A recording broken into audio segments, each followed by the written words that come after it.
Hello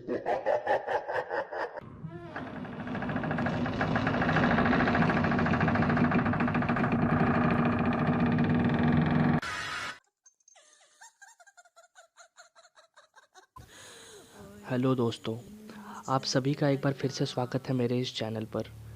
आज हम बात करने वाले हैं एक ऐसे लड़के के बारे में जो अपने जॉब के इंटरव्यू के लिए देहरादून जाता है।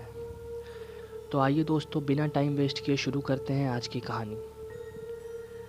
एक लड़का था, उसका नाम संजय था। वो बहुत गरीब था। उसके पिताजी की एक छोटी सी चाय की दुकान थी और उस दुकान से उन्हें घर चलाने में बहुत मुश्किल होता था। ये सब देखकर संजय को बहुत बुरा लगता था। इसलिए संजय कुछ बच्चों को ट्यूशन पढ़ाकर कुछ पैसे कमाता था, जिससे वह घर और अपना पढ़ाई दोनों देखता था। संजय सरकारी नौकरी पाने के लिए बहुत मेहनत करता था। उसने बहुत से इंटरव्यू दे चुका था। एक दिन संजय को एक सरकारी नौकरी का ज्वाइनिंग लेटर आता है, जो कि DRDO की तरफ से था। वो देखकर संजय और उसका परिवार बहुत खुश हुआ। अब संजय अपनी कामयाबी से बस एक कदम दूर था। संजय अपनी सारी तैयारी करके देहरादून इंटरव्यू देने के लिए निकल गया। वो बहुत खुश था। 2 दिन के सफ़र के बाद आखिर संजय देहरादून पहुंचा। संजय रात के 11 बजे देहरादून पहुंचता है। स्टेशन पर एक भी इंसान नहीं था। फिर संजय रात को एक होटल ढूंढने लगा, पर उसे एक भी खाली होटल नहीं मिल रहा था। फिर काफ़ी ढूंढने के बाद उसे एक होटल मिलता है। फिर वो चेक इन करके अपने रूम की तरफ जा ही रहा था कि उसने होटल के 2 स्टाफ के बीच हो रही बातों को सुना। वो लोग आपस में कह रहे थे कि ये रूम किसी को देने से मना किया गया है। तो उसे डांटते हुए दूसरे स्टाफ ने कहा, अरे चुप करो, बस आज रात की ही बात है। हमें जो भाड़ा मिला है हम वो दोनों आपस में बांट लेंगे। संजय इस बात को सुना, लेकिन उसने सीरियसली नहीं लिया और अपने रूम की तरफ निकल गया। कमरे में पहुंचकर संजय काफ़ी थक चुका था, इसलिए वो फ्रेश होने बाथरूम में चला गया और तभी डोरबेल बजता है। और संजय ने जब दरवाज़ा खोला तो उसने देखा कि रूम सर्विस के लिए एक स्टाफ आया था। उस स्टाफ ने पूछा, सर खाना मंगाएंगे? तो संजय कुछ खाने के लिए ऑर्डर करता है। थोड़ी देर बाद वो स्टाफ खाना लेके संजय के कमरे में आया और जब वो वापस जा रहा था तो उसने संजय से कहा कि सर सोते वक्त किसी भी आवाज़ पर ध्यान मत दीजिएगा, और हाँ, मेरे जाने के बाद अगर कोई दरवाज़ा नॉक करे तो बिल्कुल मत खोलिएगा। उसके बाद वो स्टाफ चला जाता है। ये सब बात सुनकर संजय काफ़ी डर जाता है। उसके बाद संजय ने खाना खाया और उसके बाद वो सोने चला गया। संजय 2 दिन की जर्नी की वजह से काफ़ी थका हुआ था, इसलिए उसे नींद आ गई और वो सो गया। रात के 1:30 बज रहे थे। संजय गहरी नींद में था और तभी दरवाजे को कोई ज़ोर ज़ोर से नॉक करने लगा, जिससे संजय की नींद खुल गई।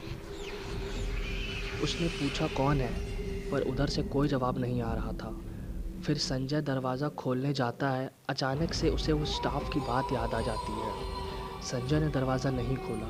फिर कुछ देर बाद वो आवाज़ बंद हो गई। फिर संजय ने राहत की सांस ली और वापस सोने के लिए जा ही रहा था कि उसे फिर से कुछ डरावनी आवाज़ें सुनाई दी। इस बार वो आवाज़ उसके बाथरूम से आ रही थी। ऐसा लग रहा था जैसे कोई उसके बाथरूम में नहा रहा हो। संजय काफ़ी डर जाता है। वो सोच रहा था कि कमरे में उसके अलावा कोई और नहीं है, फिर बाथरूम में नहा कौन रहा है।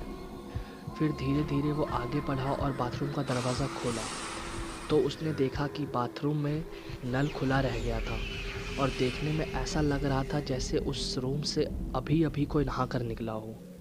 संजय को कुछ समझ नहीं आ रहा था कि उसके साथ क्या हो रहा है। फिर संजय काफ़ी घबरा जाता है और वो रिसेप्शन पे फ़ोन करता है, लेकिन कोई जवाब नहीं आता है। फिर संजय गुस्से में नीचे जाने के लिए तैयार हो ही रहा था कि उसके कमरे में रखा फ़ोन बजा। संजय जैसे ही कुछ बोलने वाला था, उधर से आवाज़ आता है कि मेरे कमरे से निकल जाओ, नहीं तो मारे जाओगे। इतना कहते ही फ़ोन कट जाता है।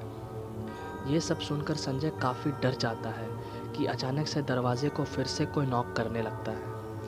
इस बार संजय ने हिम्मत करके दरवाज़ा खोला तो बाहर कोई नहीं था।